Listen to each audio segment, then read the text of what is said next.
Yooyyaa ilma layyaa bika jirtan marattuu nageenya keenya ka waaqaa koromummaadhaa koonni raamaddee sanaan qabu warra isanii bariheen akkam bultan nagaan bultanii fayyaan bultanii saniin jenna warra isanii dhiheen ammoo akkam bultan nagaan bultanii fayyaan bultanii saniin jenna.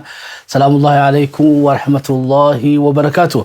Warra guyyaa isanii saafaa guyyaa gaarii isanii hawwinaa warri immoo xiqqishoo isanii raallee taanee dhufnillee nu ofolchaa gasagantaa keenya amma maayitti akkan waliin turtan aswaanu sana feerree samboota ammoo hirriba gaarii isanii hawwina warri biyya arabaa jirtan.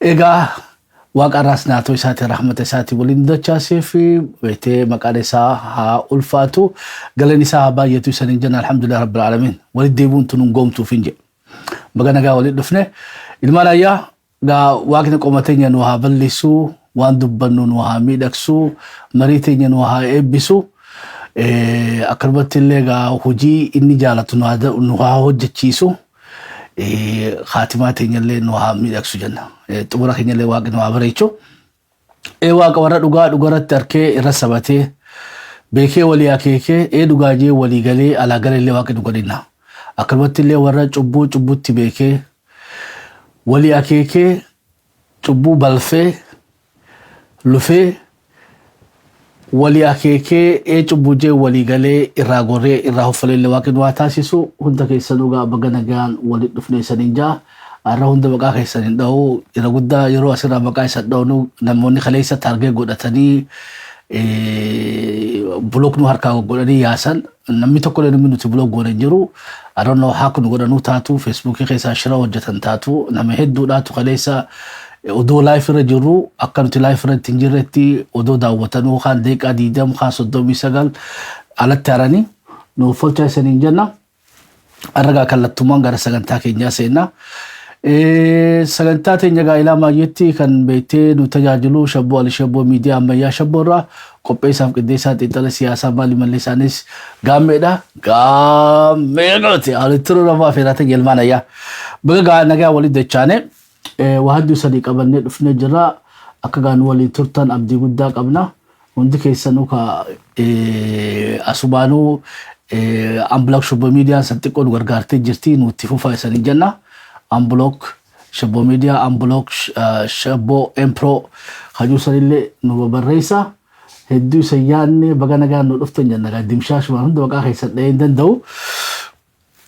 budala kasan nyande fina rama ka khaysan beete isano fulche malif shabbonna jabodi si jarramen ti makanda dayniti akkananu beete sababanu ro barbadatani ummannati oggu makana dowtu beete baamila shabbo media janiti targeted warka godaniti isinanje akasitti ifne ka no fulcha ammo ga nagayni kenya sanada qabu wa assalamu alaykum an jecha jirta hundi khaysanu wa alaykum assalam wa rahmatullahi wa barakatuh sanin janna ana fi shabbo len أنا في شابو في أكرمت اللي دكتور خواجانا علي بر الليل سجنتاتي دعوتات جراني بكوتك كتلو سديرو وعليكم السلام ورحمة الله وبركاته بقى أنا جا ولد دجاني كوبيتني تناررتي ونجل قبنوني أبا خينيا أبا جال أبدي رقاص أنا قاعد وانا الدنيا الرابق وتنكتراني ماتي في أمة أورومو هندافو قاعد ججبين هاوينا إسان هندافو abbaa keenya abbaan jaalabdiidha abbaa keenya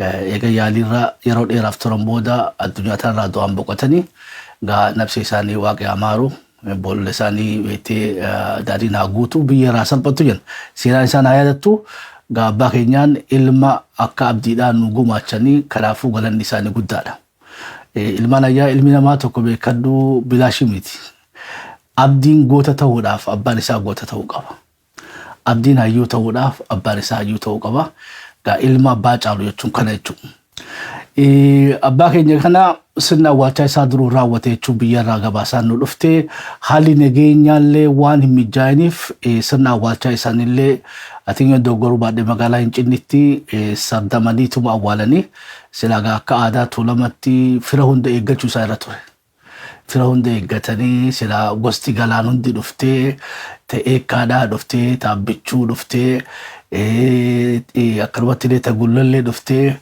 gabanaarillee salaalee irraa namni dhufee maccaraa illee namni isaan beekamu fi kan isaan jaalatullee kan ilmaan Oromootu kutaa hundaa irraa dhaqanii silaa sirnaanuun awwaalannaa ammoo gaa haaliin ajjoone Oromoon bikka bira raawutti dhufuu dhiisaati kan silaa maatiidhaatu sirna awwaalchaa irratti argamuudhaaf hin dandeenye gaa ollumaa fi warra beetee waliin naannoo santuraniitu abbaa keenya sirna awwaalchaa isaanii gaggeessanii gaa kunillee waan nama gaddisiisu jechuudha.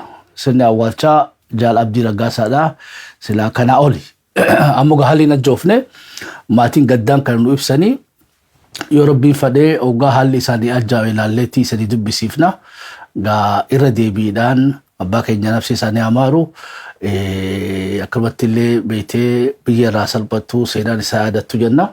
Deeqaa takkaaf namuu akkuma aadaa keessanitti akkuma amantaa keetitti namuu abbaa keenyaaf waaqaa kadhannu deeqaa takkaaf yaadannoo goonee fooliin dachana. Thank you.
Galatamaa. Galatoma isaaniin jenna gaa'ira deebiidhaan maatiif jajjabina hawwinaa nu hundaafu wajji dhabne abbaa keenya Jaal Abdii Raggaasaa illee gaa mana hidhaa keessa jiranii abbaa isaanii illee dhaqanii awwaalachuudhaaf waan carraa harkatan natti fakkaatu gaa bakkuma jiranittuu jajjabina hawwinaa fi gaa dhaamsa keenya illee akka nu geessaniin abdii guddaa qabna. Jaal Abdii Raggaasaa thank you. Ilaarraatu waan beetee gootummaa keetiin nu gumaachiteef abbaan keetillee goota akka keetiin nu dhaluu isaatiif haa galatoomu nafsi isaa waaqayyo amaaru akkanumatti illee atilleen aarsaan saba kanaa kafalaa jirtu yoomullee taatu hin dagannu galata guddaa nu biraa qabda si boonna horii bulii deebanii ka'atii fi ilmaan keetillee haadha warraa keetillee umurii dheertu isanii hawwane sana hundaafu thank you Jaal Abdii Raggaasaa.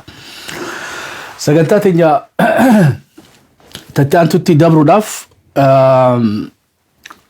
Beeshabboon wanni nu akaayu drooniin akkuma itti fufteetti jirti lixa amma duraan jiddu galatti amma dura akka yaadannutti aanaa Adaa Bargatti lixa shaggaritti lixa shaggarii fi kaaba lixa shaggar amma immoo kibba shaggaritti magaalaa gaa Meettaa Walqixxeerratti namoota hedduu dhabne magaalaa Coomiirratti amma immoo drooniin gara wannittuu dabartee jirti gara lixa Oromiyaattuu tarkaanfattee jirti. Kuni maal garsiisaadha wanni guddoon. Uummanni Oromoodhaa wanni akeekkachuu qabu wanni beekuu qabu qabsoorra jira. Kanaafuu aarsaan waan nurraa nafne jechuudha. Kana sirriitti jala sararree beeku. Yoo ulfina barbaanne karaan kanuma. Gidiraan arra nu damaa jirru reebichi arra nuti beetee keessumachiisaa jiru hidhaan ajjeechaan kun waan gatii beetee ulfina barbaaduudhaati. Gatii bilisummaa barbaaduudhaati. Gatii walabummaa barbaaduudhaati. Gatii birmadummaa barbaaduudhaati. Kanaafuu aarsaa akka tasaatii miti. Aarsaa beetee bilaashitti hafuu miti. Goota kufuu hundaa'u goota kumaantama nu uumaa jira. Kanaafuu sabni kun akkitti beetee gadda kanatti keessumachiisuu qabu akkaani barbaachisaadha. Yoo akka maletti hubanne gadni miidha jechuudha. Hoggulama du'uu deemna. Tokko drooniidhaan du'aa jirra. Yoo akka malee hubanne ammoo qabsoo teenya raajiilee deebi'uudhaanis du'a lammaffaadhaatti kan irraa hamtuudha jechuudha. Ammoo yoo gadda kana guddinatti fayyadamne yoo gaddi kuni gatii bilisa bahuudhaa ta'uu beekne ammoo ittichi dhiyaachaa jiratti beekuu qabna. Waan abdiin horu malee waan abdiin kutachuun sanatti fakkaatu aarsaan uummanni Oromoodhaa irraa kafalaa jiran. Waa sadii diroonii kanarraa hubachuu dandeenya. Tokkoffaa mootummaan kamiyyuu qabsoo jabaatteetti malee qabsoo jabaatteetti malee qawween kaasu ta duraatu. Qabsoo tokko hoggaatu uffatee milishaatti erga. Hoggaa beetee milishaan dadhabatee poolisiitti erga.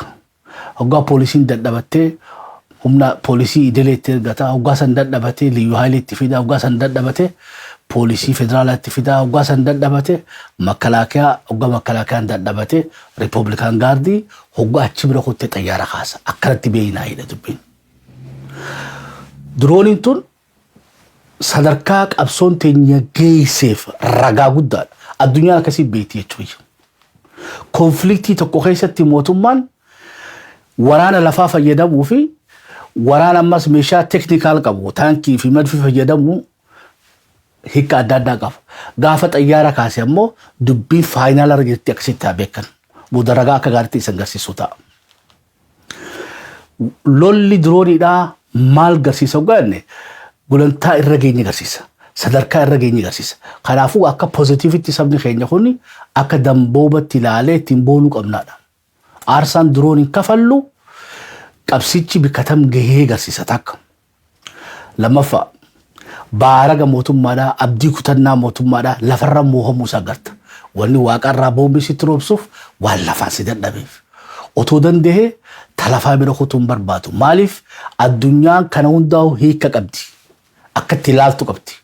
Qabsoon Tigraay wanni ajandaa addunyaatti taa'uu dandeesseef eeganni xayyaara itti kaafate. Eeganni diroonii itti kaafate. Kanaafuu kun tokko. Lammaffaa maaliif duba waraana rukutuu dhiisee ummata rukutaa kan jiru tokkoffaa persishinii irratti rakkina qaba. Warra beetee opereetii godhu kana warra diroonii opereet godhan kun ripheeloo irratti fayyadamuu hin dandeessu akka feetetti. Iddoo ati feete sanitti harkattu fakkiidhaaf yeroo guddaa footoo kaafateeti piroogiraamiidhaan footoo saniin itti kennanii diroonii footoo san laallateedha. Bakka amma isaan itti kaasan kanarraa deeqatti waraanni kun sosso'a hin danda'u jala deemee taargeetii keessa naqachuu hin danda'u. Kanaafuu gaa taargeetni salphaa laafaan uummata. Kunis wanni agarsiisu waraanni keenya hagam takka gaa diroonii kana addaabti godhee jalaa miliquu danda'u isa agarsiisa. Kunis cimina beetee gara waraana keenyaatti agarsiisa. Lammaffaa maaliif uummata dhawa duuba? Wanni uummata dhawuuf imala waraanni gara Finfinnee godhaa jiru qabsoo isaa xumuruudhaaf gara beetee baay'eetti deemaa jiru kana gufachiisuudhaaf uummata jala hambisuudhaaf qabsoon guddoon dirooniin godhaa jirtu kun waan militeerii siyaansii militeeriidhaati miti. Because taankiin nu harkaa gubeen jirtu waraanni nu harkaa dhawaa jiru jirtu hara beetee hiikaa waraanaatiin hiikan qabu. Ammoo hiika siyaasaa ni qaba. Hiiki siyaasaa maaligaa lola qolqabbiidhaa uummata rabbanuu barbaada. Uummanni akka baaragu, uummanni akka jiilu, akka waraana irraa garaa kutatu fadhan. Magaalaa meettaa walqixxeedhaa waraanni seenee isaan kana dhawee baanaan dhufanii gubbarraa uummata dhawan. Akka taraa lammadaa waraanni kun dhugaa dhufe tumsa uummataraan arganne. Magaalaa aadaa bargaa keessatti waraanni keenya seenee dhawee oggaa isaan kana injifatee aree dhufanii uummata keenya kan aadaa bargaadhaa dhawan. Iddoo hundattuu wanni diroonii fayyadamaa jiruuf easy targetiidha uummanni. Namoota jirtan bakka. Kanaafuu uummata dhawaa jira. Kun hagam takka isa fayyada kan jiru numan beekini malee daranuutu magaalaa keessaa qeeroo fi qarree beetee akkasitti isaan cinquun isaanii har'a mooraa teenyaa waraanni guutee jechuudha. Silaa qeeroo fi qarree kana qabatee sossobatee maxaqfatee nama harkachuu keenyaa nama dhibaa jechuudha. So har'a dargaggeessi harkaa bee uummannis qabsoon makamuu ta'a jechuudha. Amma qabsoon garam deemaa jirti jechuudha. Riphee lolummaarraa gara uummatummaa deemaa jirti. Qabsoon takka qabsoo uummataa taanaan too late. Kanaafuu Kongoon numa gargaaraa jirtiidha.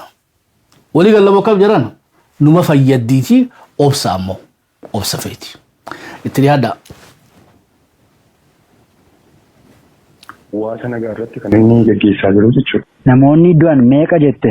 Nama lamaa jechuudha. Egaa ammatti maal fakkaata naannoon haleellaan xiyyaaraa irratti raawwate kun?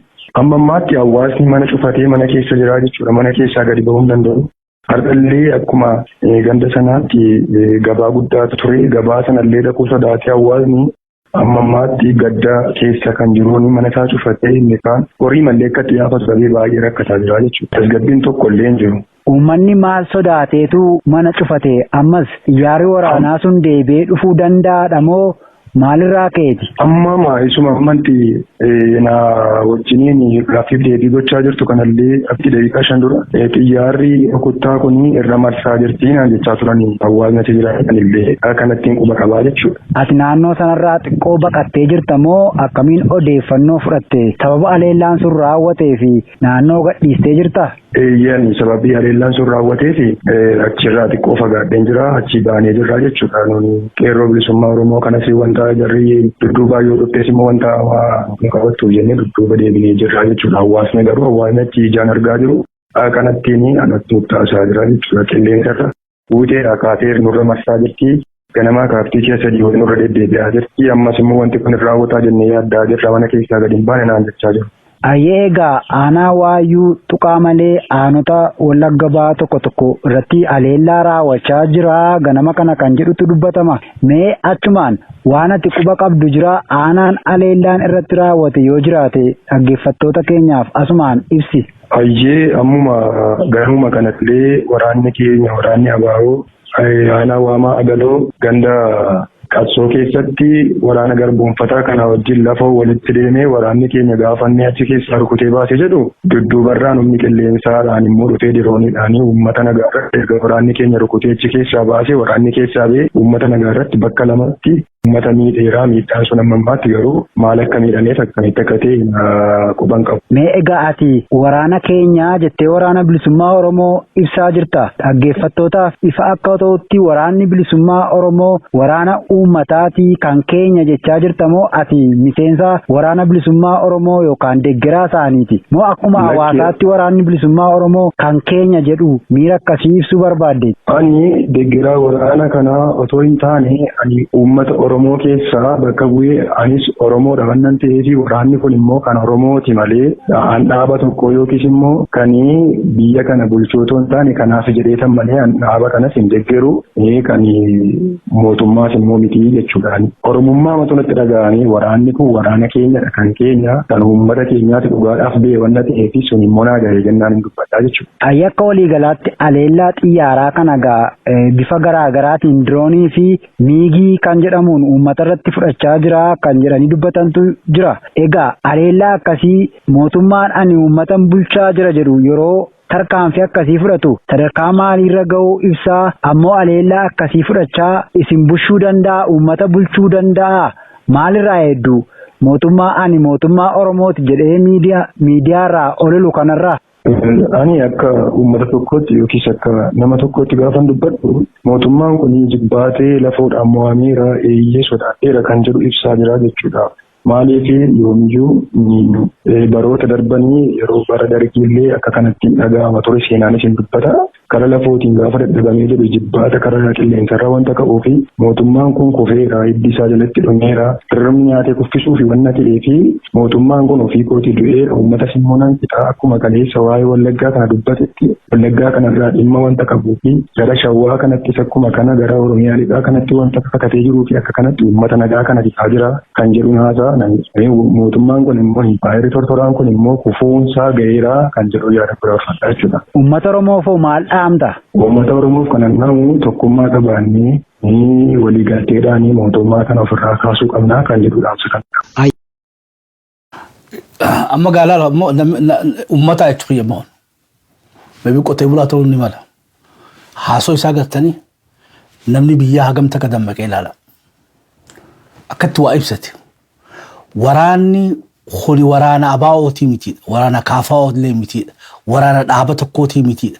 Waraana keenyaa. Ibara wanni nuti waraana keenya jennuun kanaaf jechuudha.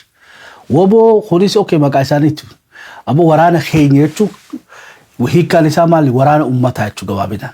Kunis akka ittiin ibsate san akka iddoo nama gammachiisa waan ofii godhachuu jira. Amma gaa dirooniin maali waraana keenya kajuu kanaa fi waraana addamuruu barbaadan. Kabiraa gaa kan inni ibsate hagamta kagaa mallattoo abdii kutannoo ta'uu isaa.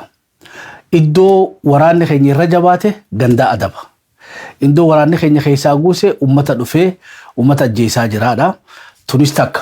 Qabxii ittaan tutti adabarru bal'inaan bikka tana isan ibsu ta'a dubbiin beektee dubbiin dirooniidhaa tuni fi xayyaaraa hiikaa isin qabdu asii gaditti isan ibsu ta'a. Addunyaan maal jechaa jirtiidha. Addunyaan gabaasaa jirti.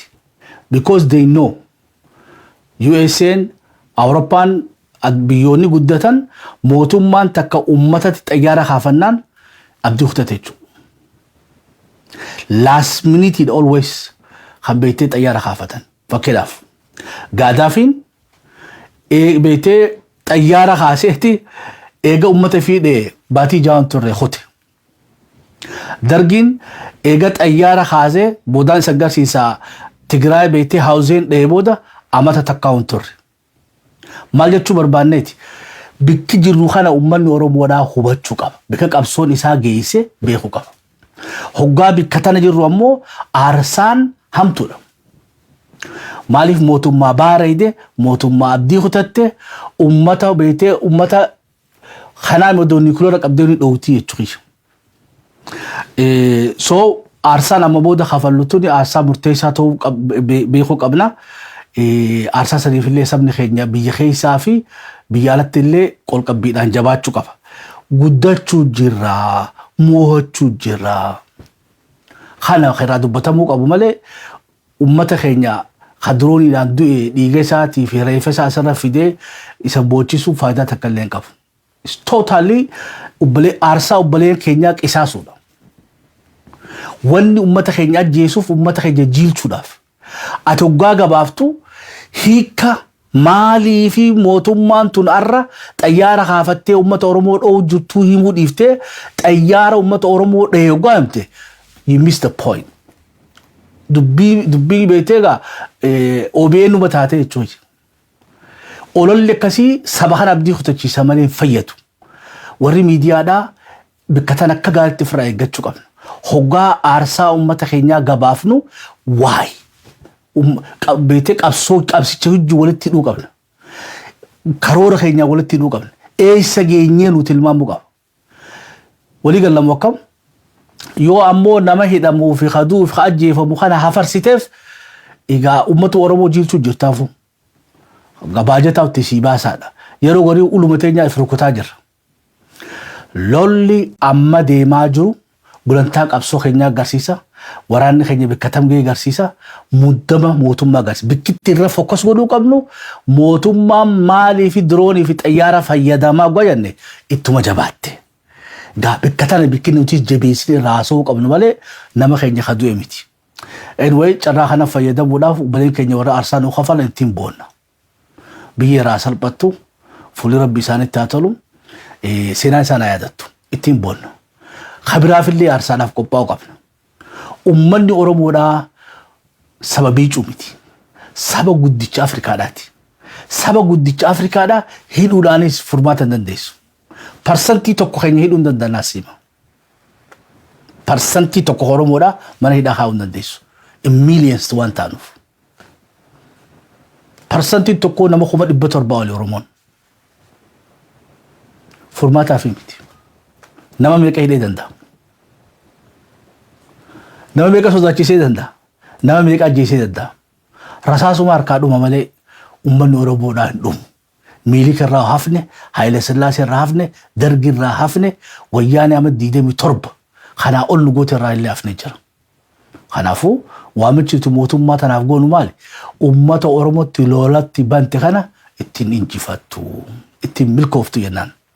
Gabaabinaan addunyaan akka gaariitti nu gabaasaa jiranii hagalatoman local news 18 ABC'n Eyewitness'n miidiyaaleen Ameerikaa miidiyaaleen Afrikaadhaa miidiyaaleen beeytee biyyoota Arabaatii fi miidiyaan Keeniyaadha akka gaariitti uummata keenya beeytee kan miidhame nu gabaasaa jiranii soo qabsoon teenya beeytee gara dippiloomaasiidhaatiin nurra isaantu itti miidhamaa jira.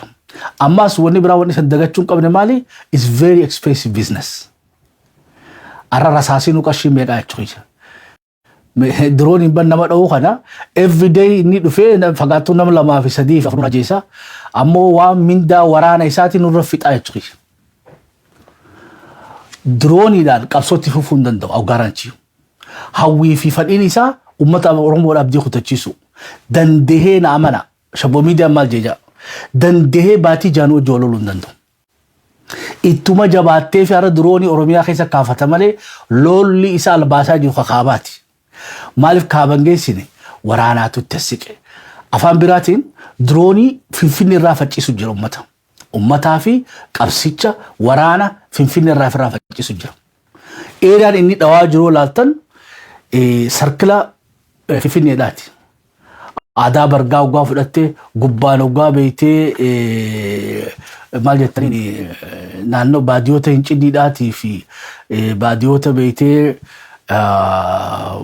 kaaba ugaa gara kaabaatiin gara bahaatiin gara lixaatiin gara kibbaatiin kun hundinuu har'a shanansanii protect godhachuu jira. Akka waraanni keenya highway irratti hin baane akka waraanni keenya magaalota beeytee naannoo Finfinnee jirtu kana itti cufnee fi gaa drooniidhaan ijibbaata maayiitti jiraadha gabaabinaan. Qabxii itti aantutti dabarsuudhaaf meesha oduutti aantura nu kaayi eegaa we need to celebrate jechuudha. Lolli ammaa kuni lola Oromoo qalbii cabsuu biti inumaatu jabeessuudha. Jabeessuudha. Sabni kun gadda isaa kana gara beeytee meeshaa qabsootti jijjiirachuu qaba. Haawuzen dargin kufe. Kaayyoon ummata beeytee magaalaa keessa taa'u nama 2,500 ilaa 3,000 ga'u guyyaa gabayaadhaa dhufee dhahee fi ummanni Tigreedhaa abdii kutataadha. Ammoo ummanni Tigreedhaa irraa fayyadameeti amata akkasii Finfinnee keessa daansii godha boodaan isa agarsiisa. Maal jechuu barbaadeeti? Ummatu Oromoo nu haasu jira. Qabsuma teenya qabsoo haqa qabeessa ta'u addunyaa nu agarsiisaa jira. It is very expensive ammas. Meeshaan inni itti fayyadamu jiru drooniidha. It's very expensive. Boombiin takkittiin darban doolaara 1,000 meeqaa jechuudha. Kanaafuu we know boodarra ifiifuu hifatee dadhabatee humni isaatiifuu dadhabatee dhiisuu ta'a. Beetee beeti tuni biyya baajeta akkasiitti qabdu miti. Ammoo ummata kana baareessu fadha. Amma olaatti barni ittiin deemu barammaa randomly dhawaa jira bar. Amma eessa dhahe saawuzii har'a beetee waan gara sabbataatiin akka ittiin dhufne deemeeti meettaa walqixxeedhaa dhawa. So ummata naannoo sanii firraa baareessu fadha. Dafee ammas fiigee kutee karaa beetee boosee dhaqee dhawa. Adaamatti akka itti waliin baane waraanni. Dafee ammas akka karaan beetee Jabuutiidhaan irraan cufame. Baaragee ammas eessa dhaqa? Kaaba Shaggar dhaqa. Baaragee lixa Shaggar dhaqa. Kun ammoo karaa bahaa Wallaggallee dhawaa jira. Kun hundinuu wanni si garsiisu maali? Tarsimoo baafatee waraana keenya beetee waraana keenya irratti xiyyeeffatee odoo hin taane baaragumaanii lola saayikiloojiidhaa lola beetee ninjiraadhaaf garsiisaa jira jechuudha. Gara biraatiin uummanni Oromoodhaa dirqamni keenya guddaan uummata keenyaa gadduu miti. Uummata keenya beetee gootummaa isaaniitiif galatoonfannee dinqifannee aarsaa isaaniitiif jajjabeessinee sagalee isaanii ta'u. Aarsaa isaanii kana bilaa shakkan taane addunyaa agarsiisuu qabna. Wanni nurraa eegama akkasii gadduun wanni nurraa eegama. Wanni nurraa eegama immoo isaan yeroo aarsaa kafalan nuti ammoo hiriira baanee fi sagalee taanee fi hamilee isaanii jajjabeessuu qabna. Quba qabna aarsaa keessan isan galatoonfannaa. Isan hin daganne kun addunyaatti illee isan iyyiraa jira. Jabaadhaa keessaa baanee keessaa fi alaan gaa wal jajjabeessuu qabna.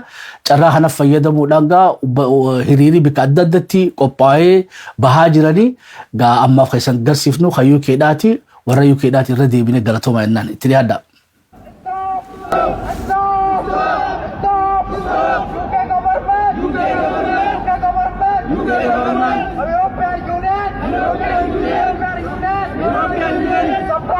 Supporting autocratic government. Rayyaan ittisa biyyaa Oromiyaa keessa haa ba'u. Rayyaan ittisa biyyaa Oromiyaa keessa haa ba'u. Oromoo duguuguun haa dhaabbatu. Oromoo duguuguun haa dhaabbatu. Faannoon Oromiyaa keessa haa ba'u. Faannoon Amaaraa Oromiyaa keessa haa ba'u. Faannoon Amaaraa Oromiyaa keessa haa ba'u. Waboon gaachana Oromooti.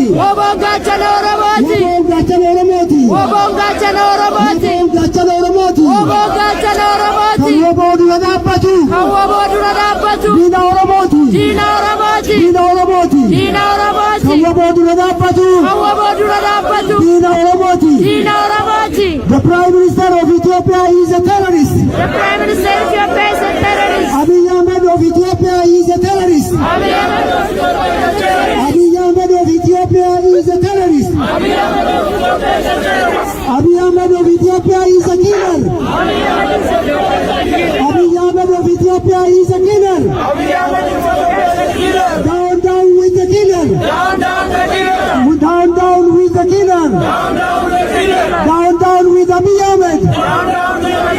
Abiy Ahmed. The Prime Minister of Ethiopia is a killer. Abiy Ahmed. The Prime Minister of Ethiopia is a killer. UK government. Don't support the killer. Ethiopian regime. The Ethiopian regime is a killer. Ethiopian regime is a killer. UK government. Don't support the Ethiopian regime. The Ethiopian regime is a killer. The Ethiopian regime is a killer. The Prime Minister of Ethiopia is a killer. Abiy Ahmed. The Prime Minister of Ethiopia is a killer. He's a killer. Don't support the killer. Abiy Ahmed is a killer. Isaias Afewerki, the President of Eritrea, is a terrorist. The President of Eritrea, Isaias Afewerki. Galatooma warra UK daati. Ilmaatu amma embassy UK da boruu isa dhageessisaa naannoo Oromiyaadha, naannoo Gaambeellaa, naannoo Tigraay, naannota adda addaadha. Itoophiyaan waan nageenya hin qabneef lammiitii gara Itoophiyaa hin dhaqinaa yoo dhaqxan ammoo naannota kana hin dhaqinaa jechuudhaan gaa warning baasan hodhu gaabeetee injifannoo guddaadha jechuudha. Biitii takka hin dhaqinaan mootummaan takka waan dhaqinaa jettu beekadhu namni achi dhaqu turistii qofaa miti. Namni achi dhaqu investoroonni ittiin dhiyaatan jechuudha. Biitii takka nageenya qabduu hin dhaqinaa waan jettee mootummaan addunyaa guddoon takka dubbatte gaa kuni beetee already khufiinsa warri UK dhaa already hiriira keessa bu'aa buusee jira. UK beeksisa akkas juugaa lammiisiitiif baafte gaa Oslo dhaatii fi Jarman ka Faransaay warri Jarman adoonno waan itti jirtanii biiziidha jechuudha. Waan isan biizii wadeen beeynu ammoo gaa isan irraa illee abdii guddaa qabna. Warri Kanadaa already warri Torontoodhaa hagala ta'u warri Edmontanii fi Calgary bikki birallee akka baatan Vancouver illee abdii guddaa qabna. Warri USA dhaa guututti illee isan eeggachaa jirra. Warri Australia illee akkasuma. Hiriira kun adda dhaabbachuun qabu asbaanuu dhaabsisanii dabarsina. Ilmaan ayyaa gara kaabaatti isan geessa. Qabsoon uummata Tigraay taankii sannaa fi deema shabbo. Taankii malit lakki taankiidhaa dursa. Duuba wani takka beekuu qabdan uummanni Tigraay amata 17 qabsaa'anii amata 17 irraa amata 15 kophaa isaanii qabsaan amata 14 akka beechuudha ummanni Tigraay warra karaa Tambeenii fi warra karaa Shireedhaa warra Adwaa kanaatu qabsoo tana finiisi warri immoo Kibbaatii fi warri Bahaa warri amma keessaawu Wuqroo Addigraatii fi naannoonni Bahaa kuni qabsoo irratti hedduun hirmaanne naaqabe akkasumatti naaqabe shibbo qabsoo irratti hirmaanne sogaa hawaasni Tigraay bikka lama ture jechuudha hawaasa qabsoo irra jiruu fi hawaasa qabsoo irraa rincicee qabsootti hirmaatin gaa yeroo dheeraa wayyaaneen ummata Bahaa Tigraay kana kaasuudhaaf yaalii guddaa goote inumaatu warra Bahaa kana hidhachiifteeti irra duulchisuu turte warra Kibba Bahaatii fi warra Bahaa Kibba Lixaatii fi warra Kaabaa kanatti Tigrumaa hidhachiiftee itti duulchisuu turte Mangistuun rakkoon tuggaa qabsoo isaanii tana butuchite amata 14 irraa fudhate duba baay'ee irratti gaa haawuzeen dhawan jechuudha dhawicha haawuzeenii san booda Tigraay tokko taate beekina isanii gara mokkam ebar tiraajidii takkarraa gadda tokkorraa ati akkami fayyadamtaadha akkamitti hiikaa laattaafidha yoo beetee nama kee kaduu irraa hajiirtu taate kayf booda deebu taate mootummaan gaagoolii isaa san galmaan gaate jechuudha yoo ammoo dhaichisarraa reebichisarraa gidiraa isaa hidhuu fi ajjeechuu isaa kana akka beetee gaazatti akka bobaa qabsootti itti fayyadamte ammoo injifachaa deemte jechuudha so ama tokkotti Tigraay tokko taatee warri haawuzeen akkuma magaalaa dhufanii dhumaniin san booda ummanni Tigraay guututti ka'ee ama tokko keessatti dhawicha beetee haawuzeeniidha 1988 booda amata akkasii gaa 1989 wanni isaaniitu bilisoonfatan Tigraay dubbiti keessatti gala gaafa wajjin turin amata 14 irraa fudhatte gaafa guututti Tigraay waliin kaate ammoo amata akka irraa fudhatte eega Tigraay bilisoonfatan booda ammaas gaa imala amata takkaa fi cinaa amal lamatti waan dhiyaatuun Finfinnee seenan walii gallamu akkam eega Tigreen dhawicha haawuzeenirraa Finfinnee qabsoo si xumura godhatte ummanni Oromootis beetee gumaan ubbaleen keenya irra dirooniidhaan dhumanii xumura qabsoo tanaatiin gumaan isaanii gala akkanatti hubachuu qabnaadha lakkuma dhawichi nu jabaatuni haleellaan teenyaas qabsoon teenyaas murannoo keenyaas jabaachuu qabdi malee faallaa deemuu qabnu jechuudha yoo faallaa deemne egaa beetee aarsaan san aarsaa beetee bilaash ta'a jechuudha noobataa jirtamoo akkam hayyee ammoo inni isa agarsiisu haawuzeen akkamitti dhawame akkamitti wayyaaneen haawuzeen kana fayyadamtee ummata Tigraay takka gootee Finfinnee to'attee isa agarsiisatti dhiyaadha ራቸው ላይ የተፈጸመውን ኢሰብአዊ ድርጊት ወደ ኋላ ተመልሰው ሲገልጹት ሲቃ እየተናነቃቸው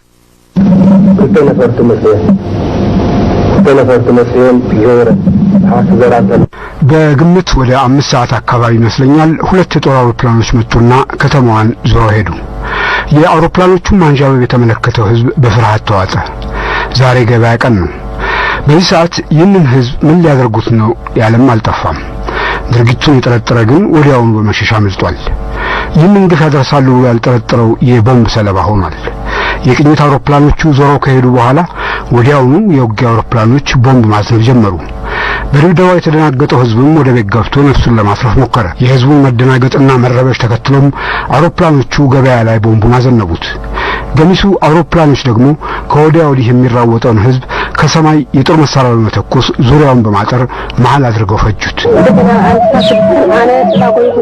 እኔ እየሮጥኩ ወደ ቤት ሄድኩ እዚያ ስደርስም ቤቱ ተደርምሷል 30 ያህል እንጀራና አንድ ጋንጥላ ቤት ውስጥ ነበር ግዴለም እኔ ደህና ልሁን ብዬ ካቶ አብርሃም ወልዱ ቤት ተሸሸኩ እዚያ ያለው አንዲት ህፃን እየሮጠች መጣችና እማማ የለችም አጣኋት አለችኝ ቤቱ ሳልኳት የለም ፈርሷል አለችኝ እኔም እየሮጥኩ ሲሄድ ቤቱ ተደርምሷል ከፍርስራሽ ውስጥ ደግሞ የሰው እግርና እጅ ተቆራርጦ አየሁኝና እሁቴ ይለቀኩት ከፍርስራሹ ውስጥ አንድ ጨቅላ ህፃን አለን ብሎ ሲጮህ ሰማሁት እኔም ሕፃኑን ለማውጣት ስሞክር ለካስ ልጄም አፈር ተጭኗት ውሃ ጠምቶኛል ስጡኝ እያለች ስታለቅስ ሰማኋት።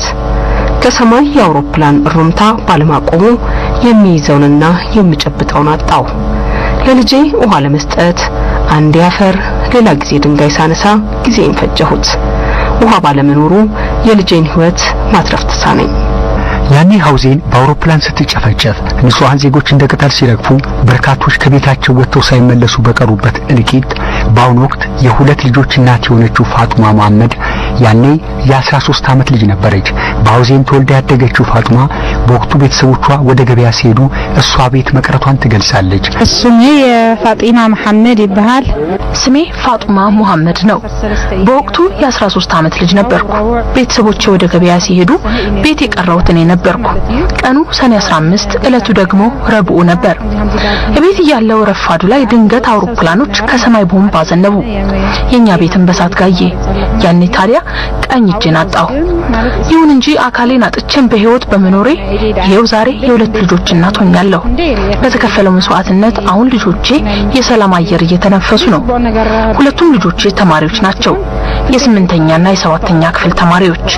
አሁን በሀገሪቱ በጤና በትምህርት በመንገድ በመልካም አስተዳደርና ሌሎችም የልማት ዘርፎች ለውጥ እያየሁ ነው። አዲሱ ትውልድ ከጦርነት ወደ ልማት በመሸጋገሩ እድለኛ ነው ለማለት እችላለሁ። በኢትዮጵያ ታሪክ በቁጥር በርካታ ንጹሃን ዜጎች በአውሮፕላን የተጨፈጨፉበት የ1980ው የሐውዜኑ የደግ እኩይ ተግባር አንዱና ግንባር ቀደም ተጠቃሽ ነው። በአደጋው ቀኝ እጇን ያጣችውን ፋጡማ መሐመድን ጨምሮ የ35 ንጹሃን ዜጎችን ሕይወት በመታደግ በዋሻ ውስጥ የሕክምና አገልግሎት በመስጠት ታሪክ ከማይዘነጋው በጎ ስራ ከሰሩት አንዱ ታጋይ ዮሐንስ ናቸው። ከፋጢማ ተገናኘ ነው። እዚህ ከተደበደበ ከሁለት ቀን ከንጋታው ነው ወደኔ የመጣች። ከ30 አካባቢ የሚሆኑ መጡና አብራቸው ነው የመጣች። ከሁሉ የተጎዳች እሷ ነበረች።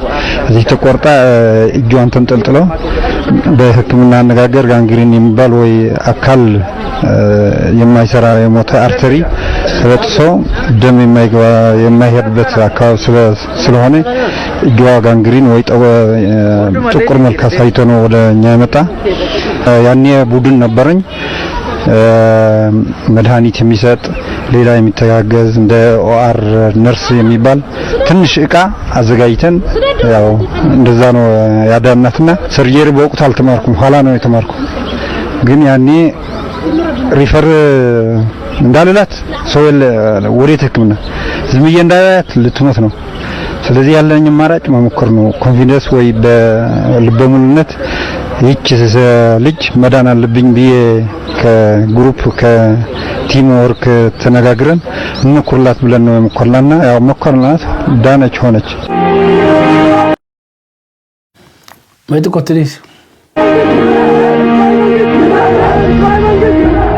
በኢትዮጵያ በ1966 የተከታተለውን የለውጥ አብዮት በመቀልበስ ወታደራዊ መንግስት ከአንድ ዓመት በኋላ ወደ ስልጣን በመምጣቱ የህዝቦች የመደብ ጭቆና እንዲሁም የብሔር ብሔረሰቦች የብዝሃነት ጥያቄን ደርግ በውይይት ከመፍታት ይልቅ በአፈሙዝ መመለስን እንዳማራጭ ወስዷል። ይህን ተከትሎ ታዲያ የነጻነት የዲሞክራሲና የእኩልነት ጥያቄዎችን እንደሌሎቹ ኢትዮጵያን አንግበው ወደ ትጥቅ ትግል የገቡትን የህዝባዊ ወያነ ሓርነት ትግራይ ህወሓት ታጋዮች ደርግ ሀገር ገንጣዮች ጭራቅና መሰል ስሞችን በመስጠት ወገን ከሆነው የትግራይ ህዝብ ለመለየት ሲሄድ የቆየበት አካሄድ ስላልተሳካለት ከባድ መሳሪያ ከታጠቀው የእግረኛ ሰራዊቱ በተጨማሪ በተደጋጋሚ የአየር ላይ ጥቃቶችን በንጹሃን ዜጎች ላይ ፈጽሟል።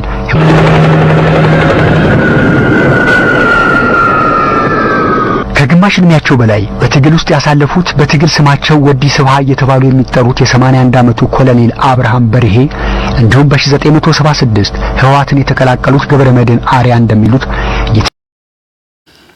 ሶጋ ኡመታ ሐውዜን ከነ ከይሳ ሄጋ ረጉዳ ወራኒ ፊንፊኔ ሴኔ ኡመሜቹ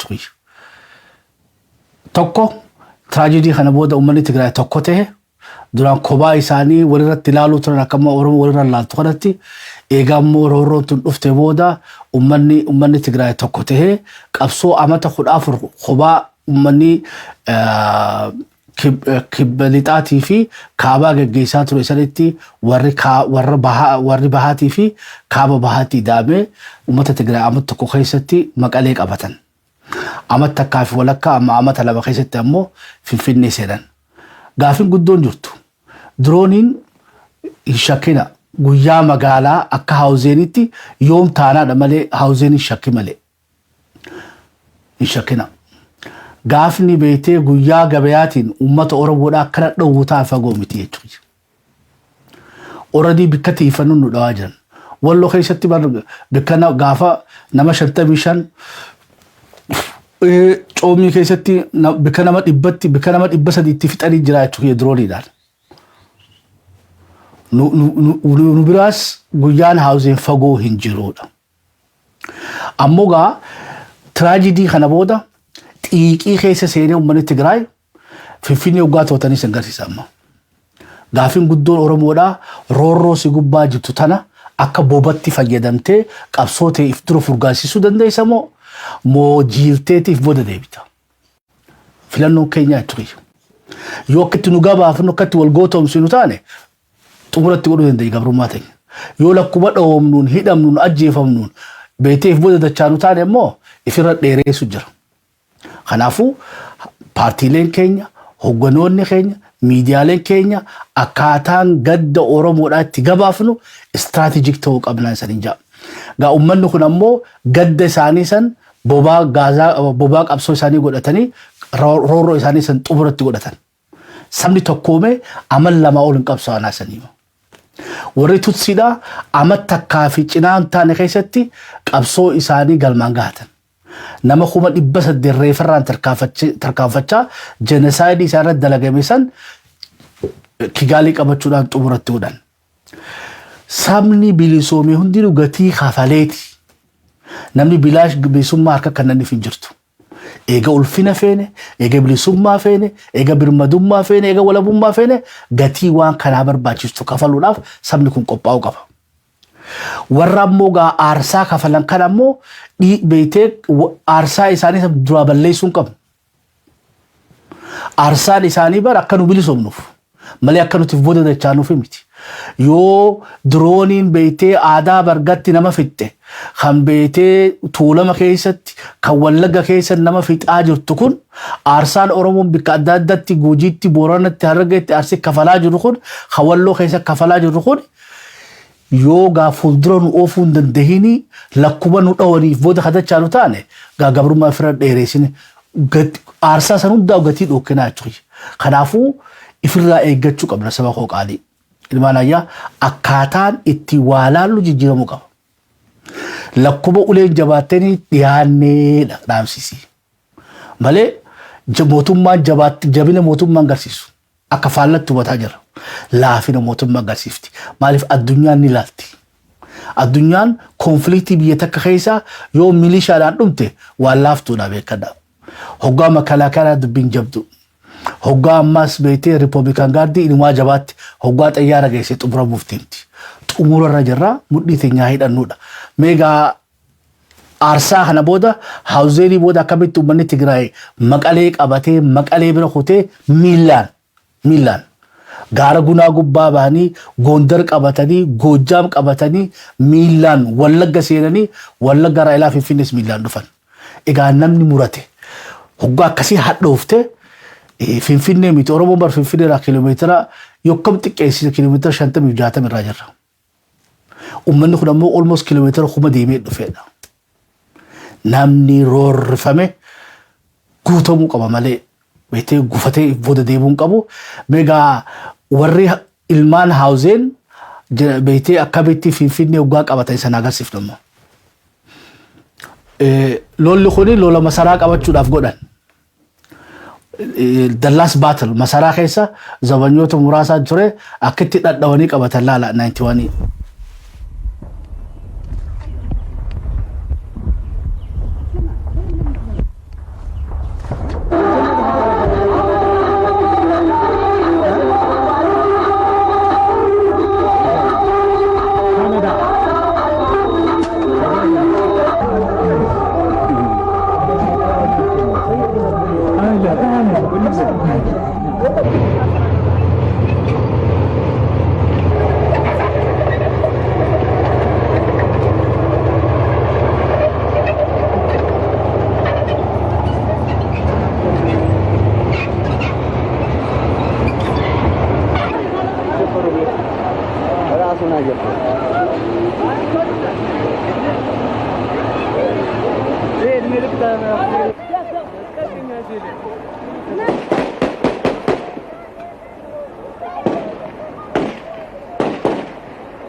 nutis drooniin argaatu wamnu hoggaa ajjeefamnu wanni sammuu teenya keessa dhufuu qabu guyyaan beeytee finfinnee cabsinee seennee waliin maram gaafa oromoo miliyoona meeqaan lakkaa'amtu finfinnee keessa jirtu oromoo goota isii waraana bilisummaa oromoo isii simattu itti maramtee abaaboodhaan simattee waliin boochu sanif keessa sammuu keenya qabaachuu qabna finfinnee too'annuu nu duraan mul'achuu qaba malee droonii isaatiif hasamii gubbaa barbaaduu qabna if dura laaluu qabna kun amma hoggaa masaraa beeytee sa'aat akka waan hin taane waraana dargiidhaa wajji wal lolanii deeqa 30 booda isaanii masaraa taankiin seentu laala.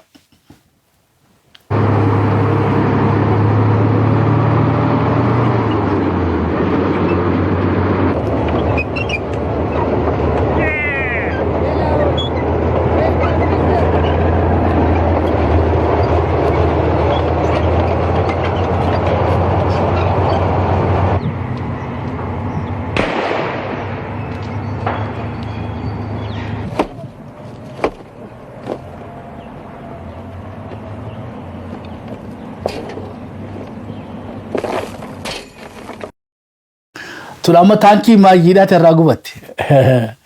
91 masaraa keessatti tankii maayyiidhaa irraa gubatti biyyeedhaan dhaamsu jira jechuudha.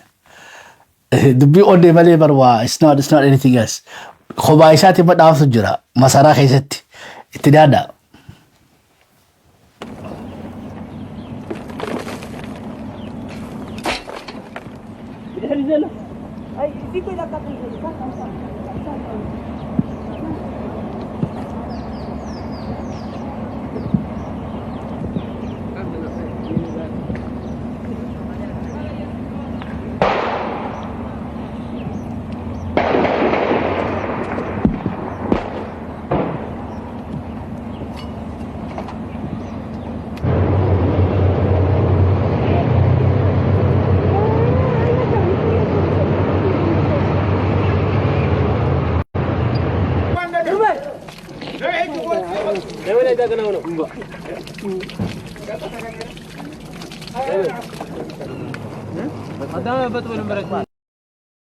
Nama warra beekte masaraa qabatanii bobbaa qaba. They are very excited. Inni seenna jaanuun amanne jechuudha. Reefu immoo beekadhu irra guddaan ijoollee warra maatii warra haawuzen keessa dhumte jechuudha. Masaraa seenanii bishaan dhiqatanii dhukkee firaa dhawatanii amanuu hin dandeenye injifannoo isaanii jechuudha. Akkuma gabrummaan nama dheeratutti injifannoon isa fagoo jirtu beekadhu. Injifannoon amma isaanii surprise gooteeni amanne moon amanne mallas umri isaatuun boonye guyyaa san boo'ee amma nuti isaan faarsuu miti ammoo irra laalachuu qabnaa aarsaan isaan kafalaniin as ga'an malee namni beetee bilisummaa hawwituu harkarra kaa'eef hin jiru itti yaadda.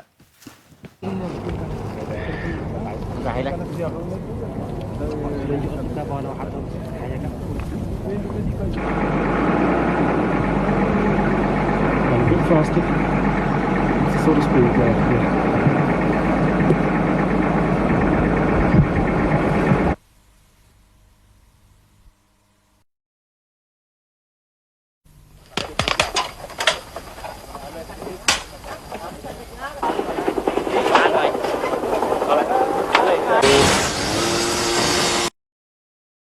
Yeah.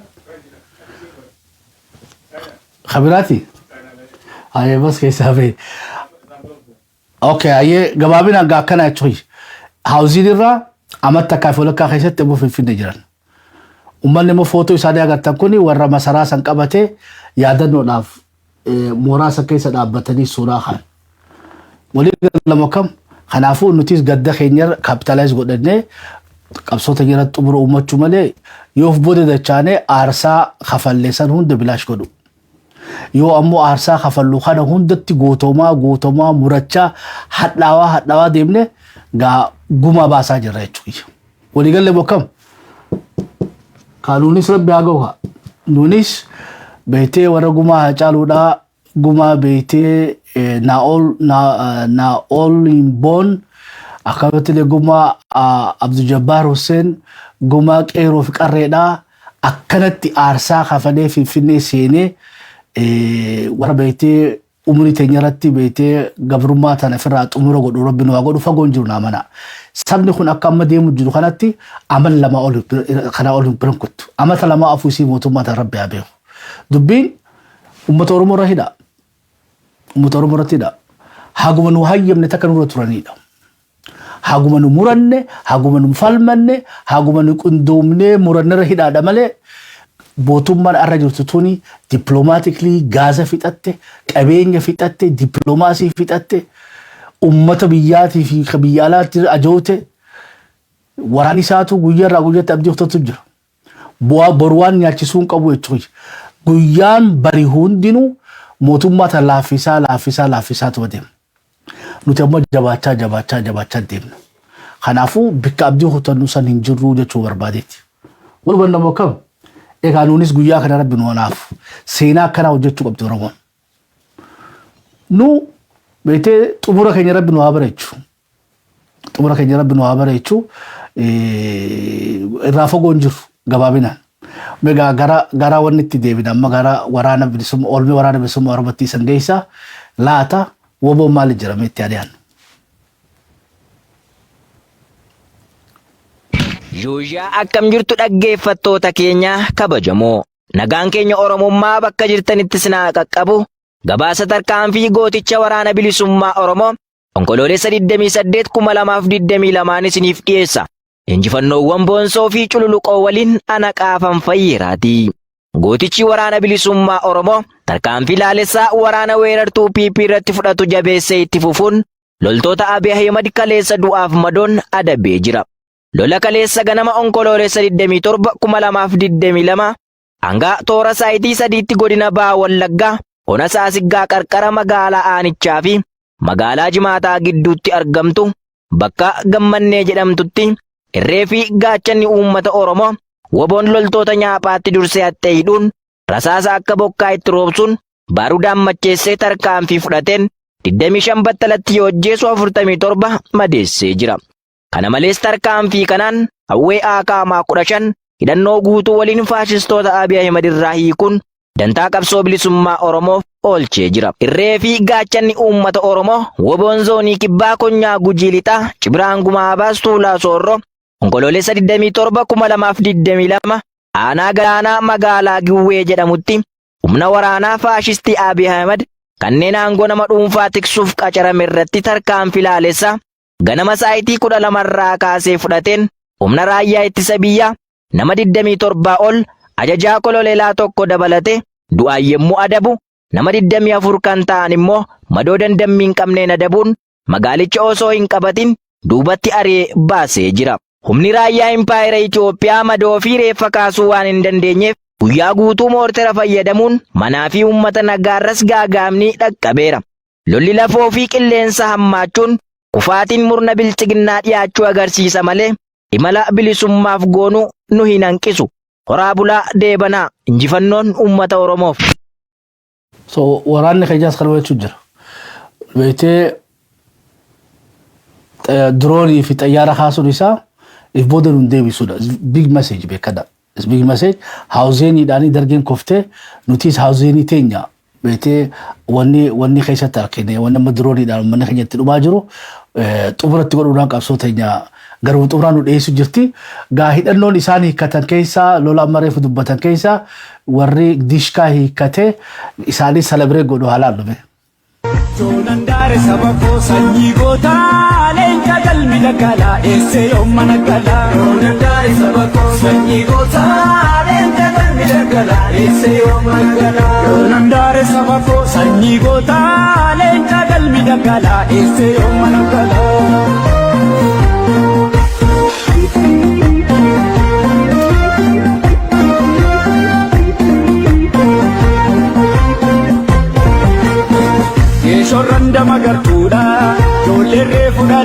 gartuudha seenii kumbisi walaa waliyaa gaachanatu geeshorran dama gartuudha joollee reefu dhalattuudha seenii kumbisi walaa waliyaa qeerransatu alla milla galatiire horrifamuun hanga yoomirre seenii falmatu mirgaan galiyaa alla milla galatiire horrifamuun hanga yoomirre seenii falmatu mirgaan galiyaa gaachana biyyaa jilbaanaane ashawaa jilbaanaane biyyaa baane inafu faffaataane jilbaanaane ashawaa jilbaanaane biyyaa baane inafu faffaataane Sindala kan jenne akka maleedha Raamoti kaseen jedhe kaleedha Sindala kan jenne akka maleedha Raamoti kaseen jedhe kaleedha Rinfinfinne raanduume saa'e Olingoota geeroo nasi urgaa'e Moosak fantaale raanduume saa'e Olingoota geeroo nasi urgaa'e Rincilaalo raanduume saa'e Olingoota geeroo nasi urgaa'e Ngoano lendume sae Olingo takero na tiurdae Wilsana terrandume sae Olingo takero na tiurdae Aramula terrandume sae Olingo takero na tiurdae Kulalento tondume sae Re haroma yandume sae Tisho arbabu gundume sae Olingo takero na tiurdae Olingo takero na tiurgae Olingo takero na tiurgae Olingo takero na tiurgae Olingo takero na tiurgae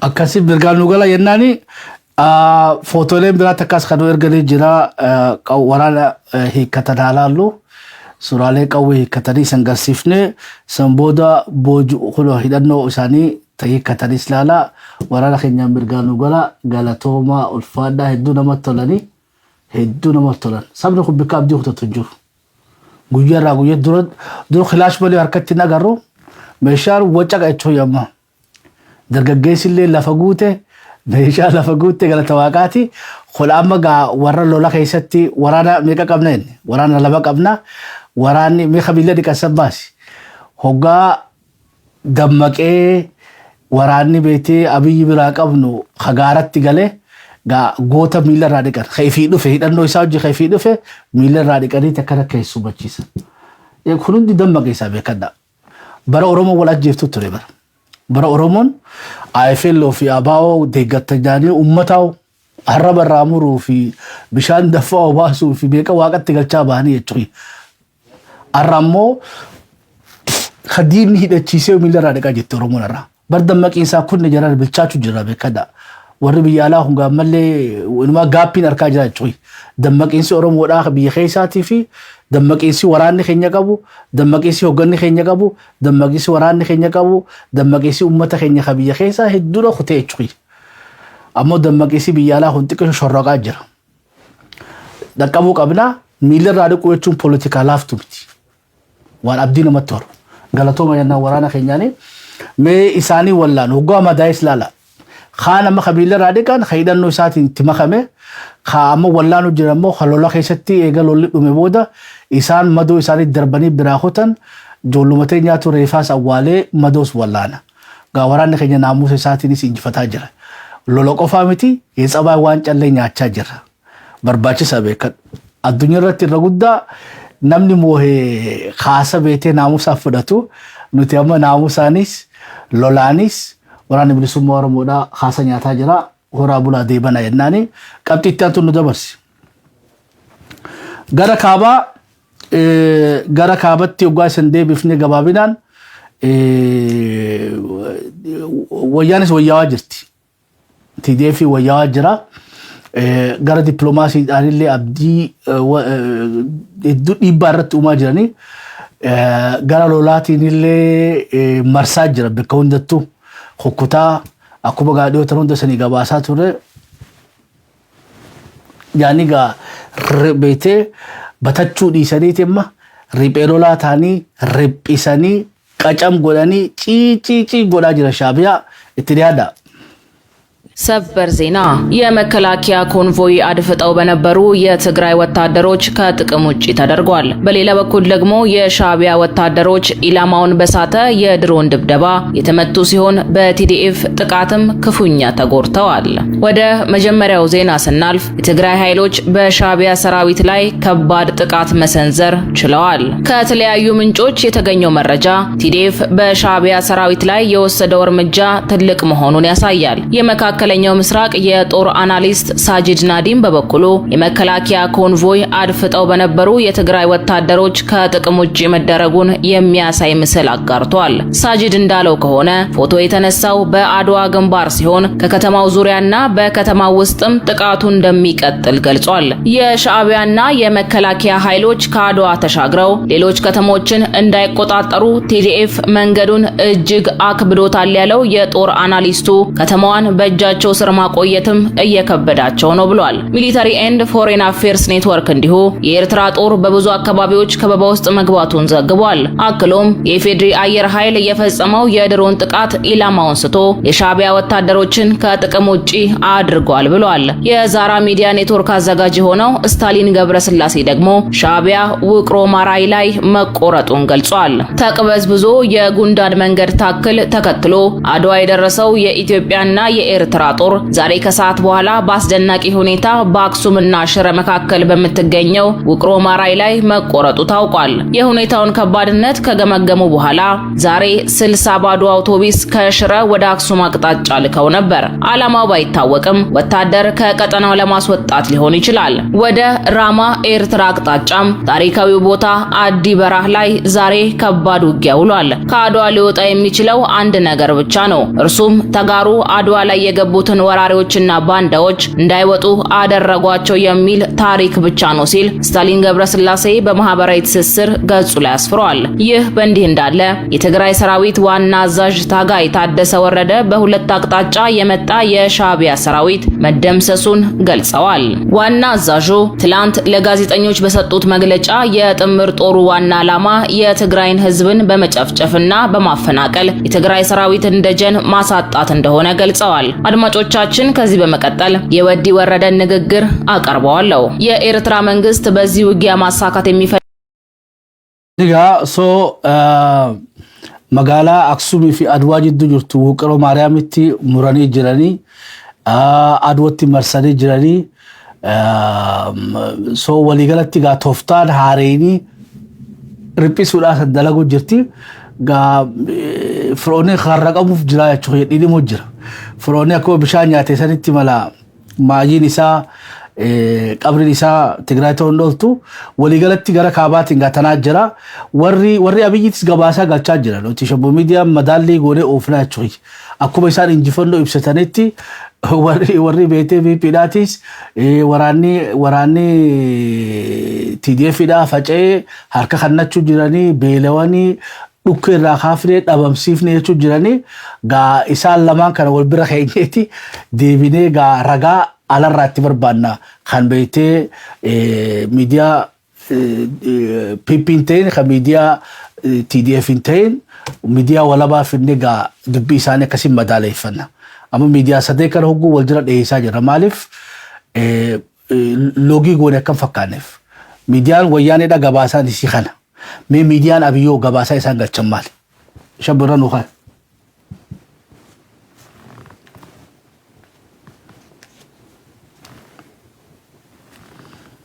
የህወሓት ጦር እጁን ለመከላከያ እየሰጠ ነው። ከፍተኛ ቁጥር ያለው የህወሓት ታጣቂ ኃይል በየአቅጣጫው ለመከላከያ እጁን እየሰጠ መሆኑ ታወቀ። የኢትዮጵያ መንግስት ከዚህ ቀደም የህወሓት ታጣቂ ኃይል እጁን እንዲሰጥ ጥሪ ያቀረበ ሲሆን በአሁኑ ሰዓትም የኢትዮጵያ መንግስት ወደ ተቆጣጠራቸው የትግራይ ከተሞች በመሄድ በስፋት እጃቸውን በመስጠት መሳሪያቸውን እያስረከቡ መሆኑ ታውቋል። ብዙዎቹ ህወሓት ወደ ጦርነቱ በግዳጅ ያስገባቸው መሆኑን አመልክተዋል። ህወሓት አሁንም የውጊያ ስልቴን ከግንባር ጦርነት ወደ ሽምቅ ውጊያ ቀይሬ እዋጋለሁ በማለት ሌላ የእልቂት እቅድ መንደፉ ባለፉት 2 ዓመታት በነበሩት ውጊያዎች ለተሰላቹት የህወሓት ታጣቂዎች የሚዋጥ ሆኖ አልታየም። ብዙዎች በዚህ ውጊያ ጓደኞቻቸውና ዘመዶቻቸው ሲረግፉና አካለ ጎደሎ ሲሆኑ ያዩ በመሆናቸው መከላከያ ወደ ትግራይ የመግባቱን ሁኔታ እንደ መልካም አጋጣሚ በመጠቀም በየአቅጣጫው እጃቸውን በስፋት እየሰጡ መሆኑን ከወደ ትግራይ እየወጡ ያሉ መረጃዎች እያመለከቱ ነው። ይህም መሆኑ የህወሓት አመራሮች በቀጣይ ሌላ ዙር ፍልሚያ ውስጥ እንገባለን በማለት የሚያስቡትን እቅድ ከወዲሁ የሚቀጭ ይሆናል እየተባለም ነው።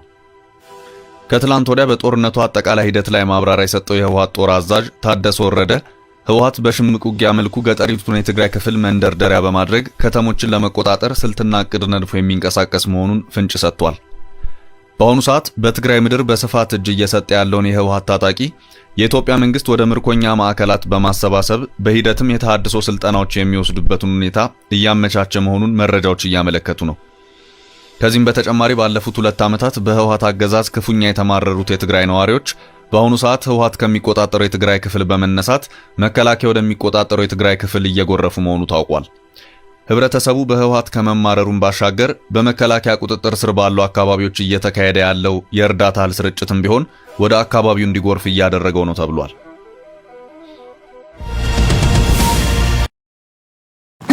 ገባቢና ጋ ትግሬን ይፈቴቲ ቀዌ ገልቹ ጅርቲ ቤቴ ብካ ቦጁት ወሊቅ ቀብኑ ከይሰ ጉቴቱ ብክብራ ገይሱ ጅራ አትክስላ ቦጁ ኢሳን ብረ ጅርቱ ከናለ ፎቶ ንጎርሲሰኒ አካሸቦ ሚዲያቲ ረጋዴ ፈዳ ጀሪ ቦጁ ኢሳኒ ንጎርሲሰኒ ጅረኒ ኢሰኒስ ቦጁ ኢሳኒ ታካሲ ቤቴ ደቺ ተንጉቴ ኦዶ ንጎርሲፍተኒ ሰኒ ጀና ሚዲያ ወላባቶ ማልጃ ትሪያዳ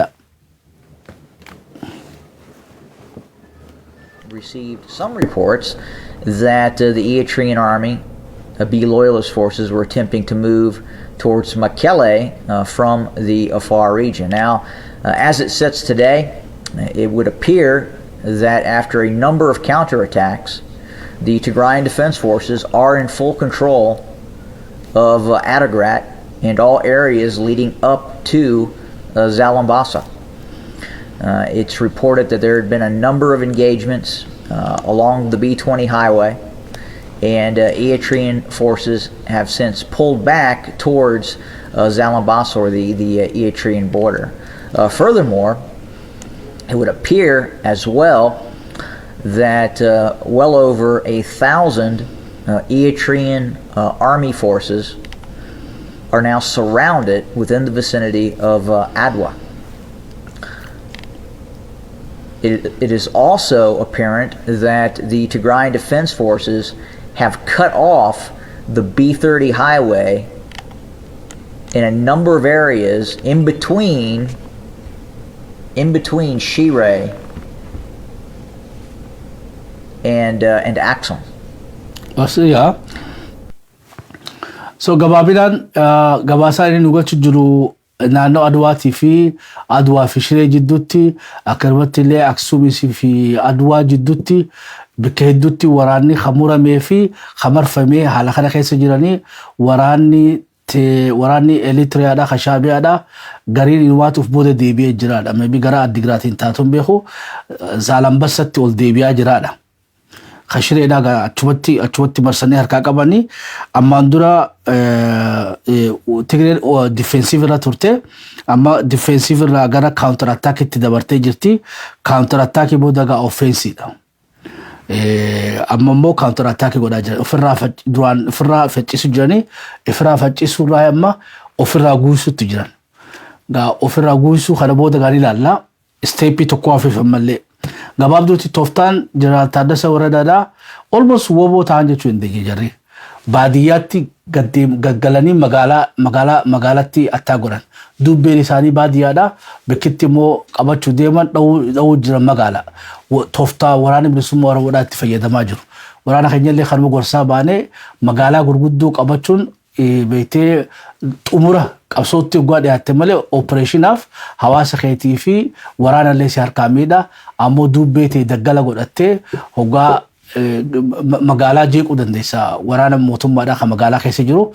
Tooftaan keenya almost kaabaa fi kibbii wal fakkaate. Tooftaan waraana bilisummaa Oromoo harkaa qabuu fi tooftaan irra TDF nutti as deebiteedha. Sogaa nu dursu jiraadha tooftaadhaan.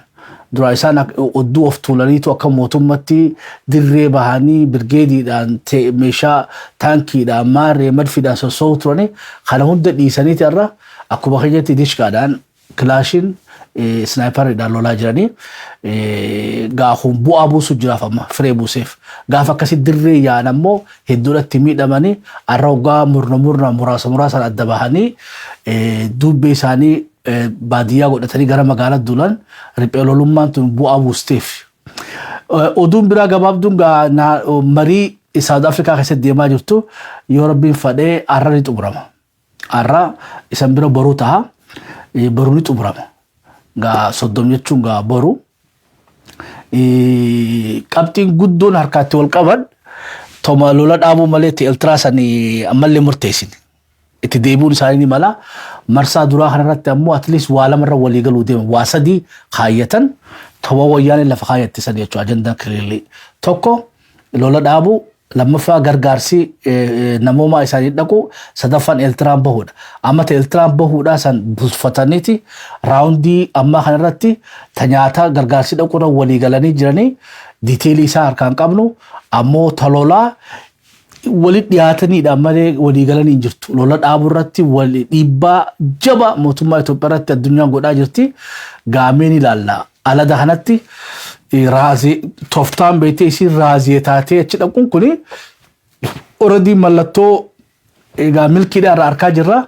Gaa eenyutu diplomaatikilii teessuma ammaa marii South Africa keessa godhatisanii eenyu injifatee as bahaa kajuu gaa hoggaa isaan ibsa isaanii boruu sagantaan wanni isaanii marii isaanii xumuramtee waan gabbaanii nu ibsaniini dubbachuu dandeenya. Ammoo yoo shalaggii taate akka shabboo miidiyaatti I think ajandaa kophaa wayyaanee sadii bika harkatee fakkaata. Yoo lolli kan dhaabbatu ta'e yoo beeytee gargaarsi namoomaa Tigraayiidhaaf halduree tokko malee dhaquu qabaa irratti walii galan taate waan sadeen kaayyatteerraa harka 166 wayyaaneen galmaan gahaatti Itoophiyaan 33 baate jechuudha.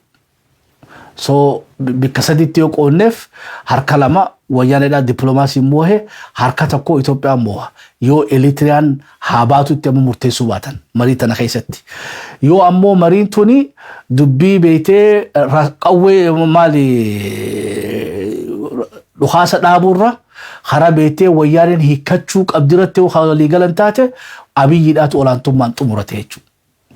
Yoo wayyaaneen haa hiikkatturratti Itoophiyaan amansiifattee addunyaa tun itti murtoofte gargaarsi namooma haa dhaquuf yoo taate guutumarraa guututtu parsantii 66 inumaa 70 mootummaa Itoophiyaatu injifatee wayyaaneen almost gaa hiikkachuu oggaa taate zeeroon bahanii jechuudha.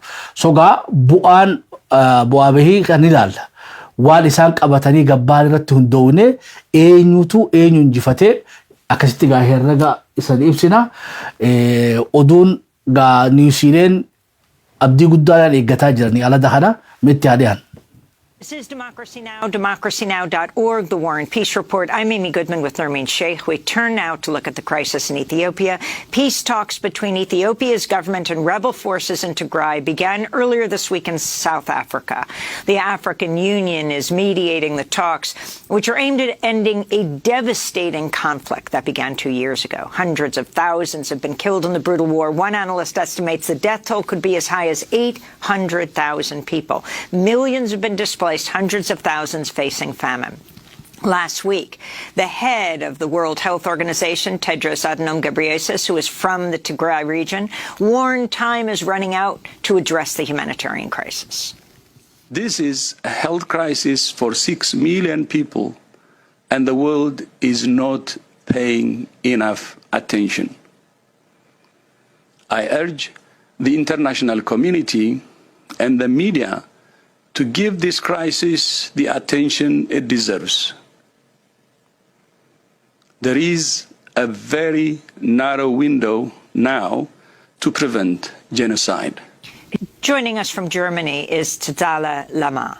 She is a journalist and founder of At a Standard, an English language monthly magazine based in Ethiopia. Welcome back to Democracy Now!, Tzadala. Can you talk about the significance of these peace talks that are taking place outside of Ethiopia in South Africa and what's happening in the Tigray region? Thank you, Emmy. Good morning. The significance of this peace talk is such that this is the first time at high level that the two parties are having an open and public face-to-face meeting to try to solve the problem that ran for the last 2 years. We have not had that. There have been some secretive talks between the two that were happening, but they all collapsed. So the significance is such that is that this is the first time happening in 2 years with all involvement of the international community at diplomatic efforts. That is how significant it is. And it's also significant because on the ground, people are dying in tens every day. Tigray is literally being decimated as we watch. So the significance cannot be undermined at the moment. And could you explain the importance of the African Union mediating these talks? Nermeen, I would really, there's a lot of reservation about the African Union being in charge of these peace talks. For one thing, it has done nothing for the last 2 years, despite it being headquartered in Addis Ababa, the epicenter itself of a country for this war. It has done really nothing for the last 2 years. But it's important to notice that it is now being assisted by other stakeholders, most importantly IGAD, the Intergovernmental Agency in Africa, and also the US government. So gabaabinaan wanni obbaleetiin tajaajiltuun Oromoodha wanni isin addis standard isin ibsite maali gaa taraa duraatii fi fuulleetti taanii hojjaa haasawaniidha waliin wal dura ta'anii haasawanii kanattu gaa mariin fuulleedhaa tuni waan takkaan qabatanii akka gabbahanii abdii guddaa qabnaadha. Gabaabinaan addunyaan yeroo hin qabnuudha. Ummanni Tigraay beelawaa jira, dhumaa jira, almost yeroo nama 800 oliitti dhume lola kana keessatti millions beelarra jiranii lola kanatti fufuu addunyaan waan ehamturatti fakkaatu lola dhaabu odoo rakkoo hiikuu odoon taane lolli dhaabbachuu qaba. Eega lolli dhaabbate ammoo walitti deebitanii gara siyaasaatti rakkoo keessan hiikkachuu qabdaniin dhiibbaa irra addunyaan Awurooppaan waliigaltee Ameerikaanis AUnis waliigalanii gaggeessaa jira UN dabalatee qaamni afran kun taraa duraatiif waliigale. EUn warra Awurooppaadha, United States, UN dhaa fi African Union. Qaamni afran kun Canada dabalatee even UK dabalatee addunyaan guututti jechuu dandeenya. Addunyaan guutuun lolli dhaabbachuu qabaadha. Kana hundaa'u taraa tan adda qooduu illee hin dandeenye. Adda qooduu hin dandeenye isaanii gaa lolli kuni akka addunyaan feetutti ni dhaabbatamu dhaabbatu gargaarsi namoomaa ta'u uummata Tigraayiif ni gahamu hin gahu tungaa arra qorxiin ni beekamti silaa gaa arratti rakkoo hunda hiikkatan hin jennu wanni guddoo irraa eenu lolli kun dhukaasa dhaabuu ni danda'ani midhaan dhaquu ni danda'a. Eeltiraan ba'uu dandeessi waan sadeen kana sadeen irraa most likely kan nyaataa dursee kan dhukaasaatis dirqamatti fakkaata.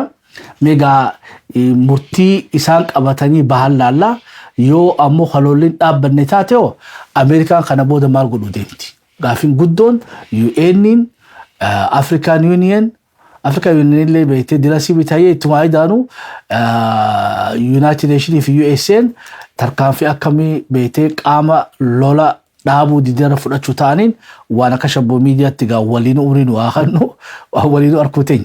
Ammoo Eeltiraadhaaf qophaa'aa jiran. Eeltiraan akka Itoophiyaa keessaa baatu already himanni adda addaatti banamaa jira. Mee baroota akka shabboon qabaatee haasan garsiisu. Warri ambuloo shabboo miidiyaa barreessaa jirtan galatooma ulfaadhaa. Ara xiqqoo ara nu jeeqaan jiranii arra wayyaadha. Arra wayyaadha. So gabaabinaan mee barruun takka jirti ammas barruu takka tanii si erge. Eeltiraan gabaabinaan wanni newspaperii kun jechuun jiru Eritiriyaan jenisaadii hojjetaa jirti Tigraay keessatti. Ilmaan ayyaa qophii teenya taarraatuun yoo sanii taate nu barreessaa bikkoon taanes kaan hubachiisa akka taatu taaneeti. Isanitti as deebinaa bikka irratti nutti guutaa bikka tokko garuu sirreessaa yoo isa mufachiifnellee maaloo nuuf falcha. Ilmaan ayyaa gaa qophii har'aa tanarraa akka gammadan abdii guddaa qabna. Asmaanoo Shabboo Alishabboo miidiyaa ammayyaa Shabboodhaa galatoonfannee isanillee galata guddaa qabdan. Anis gaammeedha gaammee galgaloodhaati. Haga qophii tana fakkaattu waliin dachaanutti hedduu isin jaalanna. Nagaa waaqaa keessanaa tura. Thank you.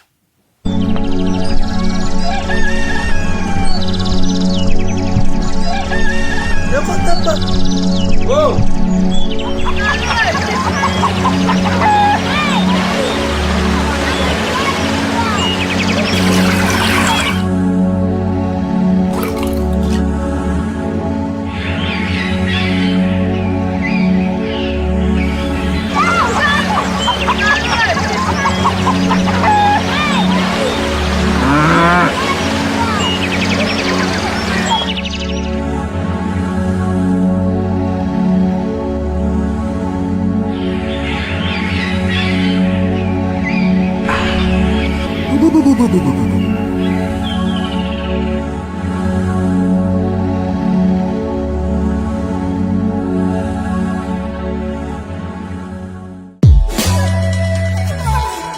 Dagai fadhu guri gurra furadhu Otuma wal dalmayan murti guddena dadhu Dirayo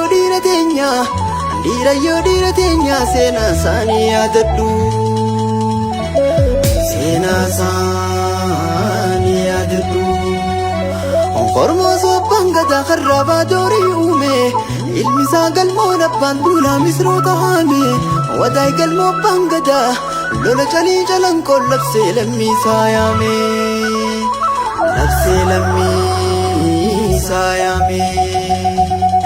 Maka dambadu manna mata dambadu wayya Idda gabrum fata dandalam nubiya ayya Jechu damurti gutte Idda damurti gutte Khukule nabbahiya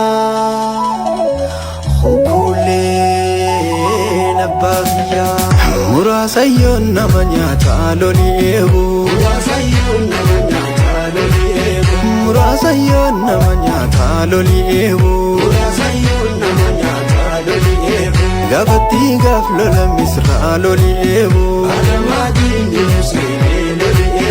Nana bande bisam firra loli ebu Galmo kormo solol chise loli ebu Lamayan murgu gachise loli ebu Murasayon namanya taloli ebu Murasayon namanya taloli ebu namanya taloli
Gurrinjete kiltoota gamatti diinni gaamaanu jees armatti Gorrin jeete biltoota gamatti Inni gamaan ujjeese armatti Gorrin jeete biltoota gamatti Inni gamaan ujjeese armatti Gorrin jeete biltoota gamatti Inni gamaan ujjeese armatti Yaadamuun beelaan nawaash gaddabarte Ija gabrummaa harargee murtii guutte Yaadamuun beelaan nawaash gaddabarte Ija gabrummaa harargee murtii guutte Yaa haqoo haqarratti harkisan hin cittuun jabaatti Yaa haqoo haqarratti harkisan hin cittuun jabaatti Yaa wada ilma galmooti akka qankee dhaaleelee maqiltuuti Yaa urfoottiin godhanii haadii fi ulamaa'ii gaafasanii Yaa citaa laga gaama